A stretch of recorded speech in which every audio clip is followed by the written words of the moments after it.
स्थिति ही है, उसके अतिरिक्त हमारे पास में इतिहास के संबंध में कोई भी जानकारी नहीं है।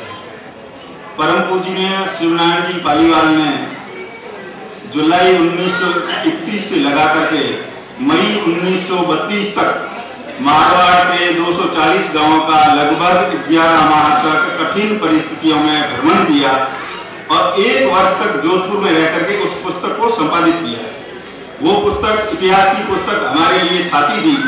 पालीवाल सांस्कृतिक धरोहर ट्रस्ट ने उस छाती को पुनः जो लुप्त प्राय हो चुकी थी उसको समाज के समक्ष रखने का प्रयास किया और उसको यथार्थ स्थिति में बिना किसी छेड़छाड़ के, क्योंकि हमारा ये मानना था कि किसी भी व्यक्ति को इस इतिहास की पुस्तक में छेड़छाड़ करने का अधिकार तब तक प्राप्त नहीं हो सकता जब तक वो उतना प्रयास उसके लिए ना करे जितना प्रयास शिवनारायण जी ने इस इतिहास की पुस्तक को प्रकाशित और संकलित करने के लिए किया। तो पालीवाल सांस्कृतिक धरोहर ट्रस्ट ने इस इतिहास की पुस्तक को पुनर्मुद्रित करवाया और आज की तारीख में वो इतिहास की पुस्तक सब जगह सर्वसुलभ उपलब्ध है।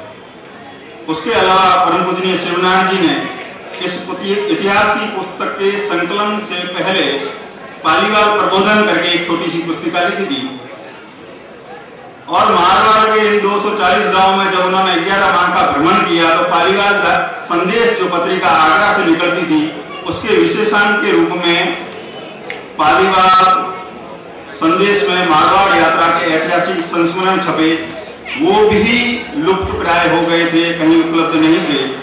शिवनारायण जी ने इसी यात्रा के दौरान इन 240 गांवों से शिलालेख संग्रह किए।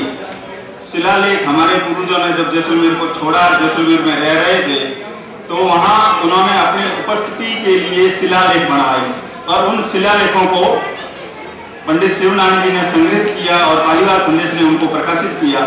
इसी प्रकार से शिवनारायण जी द्वारा रचित पालीवाल गोत्रावली, इन 4 पुस्तकों को पालीवाल सांस्कृतिक धरोहर ट्रस्ट ने संकलित करके विरासत नाम की पुस्तक से इसको प्रकाशन किया। ट्रस्ट द्वारा मारवाड़ क्षेत्र में निवासरत 240 गांवों के रह रहे सभी व्यक्तियों का लगभग 1300 पेज की पुस्तक का प्रकाशन किया।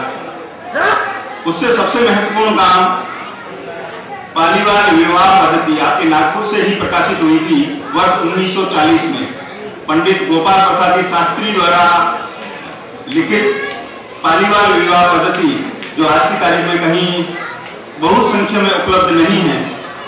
पालीवाल सांस्कृतिक धरोहर ट्रस्ट ने मारवाड़ क्षेत्र में निवासरत पंडित गणों का सम्मेलन किया, उसका वाचन किया और वाचन करने के बाद में सर्वसम्मति बनी कि अगर ये विवाह की पुस्तक उपलब्ध हो जाती है तो निश्चित रूप से जो सब विभिन्न जगह एक रूपता नहीं है विवाह पद्धति को लेकर के, उसमें एक रूपता आएगी और समाज को जोड़ने की दिशा में एक काम मिलेगा। उस दिशा में भी पुनः उस पुस्तिका का पालीवाल विवाह पद्धति का पालीवाल सांस्कृतिक धरोहर ट्रस्ट की तरफ से पुनर्मुद्रण करवाया गया यथास्थिति में और आज की तारीख में वो उपलब्ध है। इस कार्यक्रम में आने से पूर्व राधेश्याम जी से मेरी बातचीत होती रहती थी और उन्होंने कहा क्योंकि हम स्वर्ण जयंती समारोह मना रहे हैं, 50 वर्ष पूरे कर लिए हैं, आगे के लिए भी इस प्रकार की समाज को कुछ दिशा निर्देश अगर इस विचार मंथन से मिल सके तो बहुत बड़ी उपलब्धि रहेगी। और उसके संबंध में मैं ये कहना चाहूँगा, कल दमयंती जी आए थे और उनके सुपुत्र हैं अनिल जी पालीवाल, उन्होंने एक पालीवाल जोधपुर में पालीवाल समाज का एक भवन उद्घाटन के मौके पर बहुत सुंदर चीज कही थी।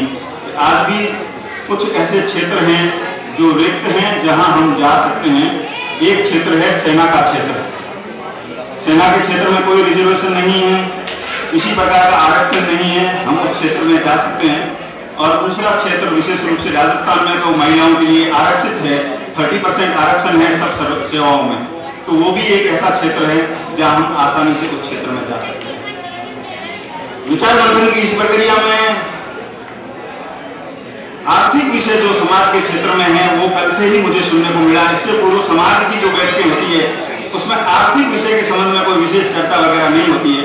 मैं उसके संबंध में भी करना चाहूंगा, नागपुर सेवा मंडल ने आज तक अग्रणी रहा है, अग्रणी होकर के हम सभी को मार्गदर्शन किया है।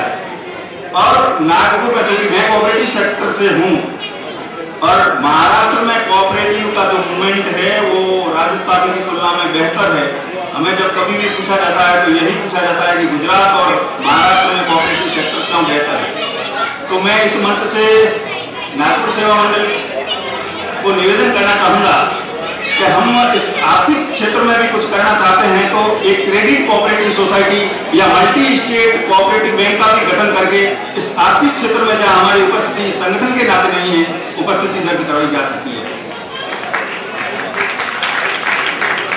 मैं अपनी बात यहीं विराम करते हुए नागपुर सेवा मंडल का हार्दिक आभार व्यक्त करना चाहूँगा, जिन्होंने आज मुझे अवसर दिया और आप सभी के समक्ष बात रखने का मौका दिया।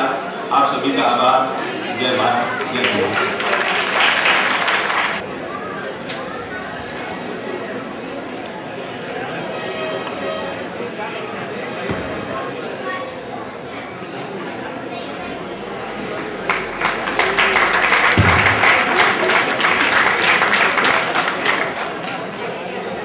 जी 4.5 मिनट है मेरे पास, आपके टाइम से हिसाब से एग्जैक्ट 4.5 मिनट में फ्री तो करता हूँ मैं। सर्वप्रथम